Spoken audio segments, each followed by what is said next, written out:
यह कहानी है पुत्रदा एकादशी की। भगवान श्री कृष्ण ने कहा, राजन, पौष मास के शुक्ल पक्ष की जो एकादशी है उसे पुत्रदा एकादशी कहते हैं। मैं संसार के कल्याण के लिए इस व्रत का महत्व बता रहा हूँ।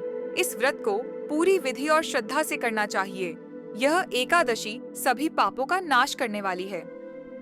प्राचीन समय की बात है। भद्रावती नामक नगरी में राजा सुकेतुमान राज्य करते थे। उनकी रानी का नाम चंपा था।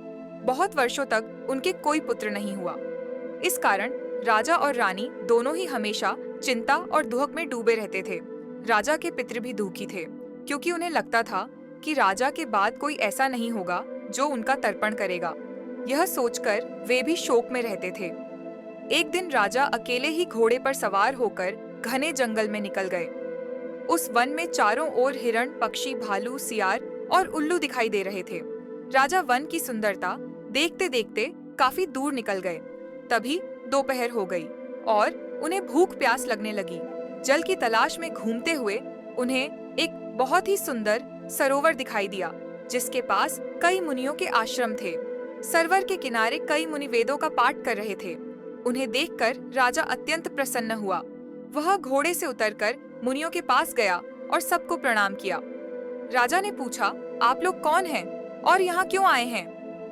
मुनियों ने उत्तर दिया, राजन, हम विश्वदेव हैं। आज हम यहाँ स्नान करने आए हैं, क्योंकि आज पुत्रदा एकादशी है। राजा ने विनम्रता से कहा, हे विश्वदेवगण, यदि आप मुझ पर प्रसन्न हैं, तो कृपया मुझे भी पुत्र प्रदान करें।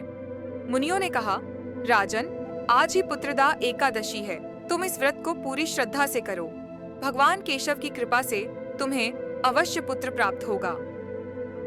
राजा ने मुनियों की आज्ञा मानकर विधि पूर्वक पुत्रदा एकादशी का व्रत किया और मुनियों को प्रणाम करके अपने राज्य लौट आए। कुछ समय बाद रानी चंपा गर्भवती हुई। समय आने पर रानी ने एक तेजस्वी पुत्र को जन्म दिया। वह पुत्र अपने गुणों से पिता को प्रसन्न करने वाला और प्रजा का पालन करने वाला हुआ।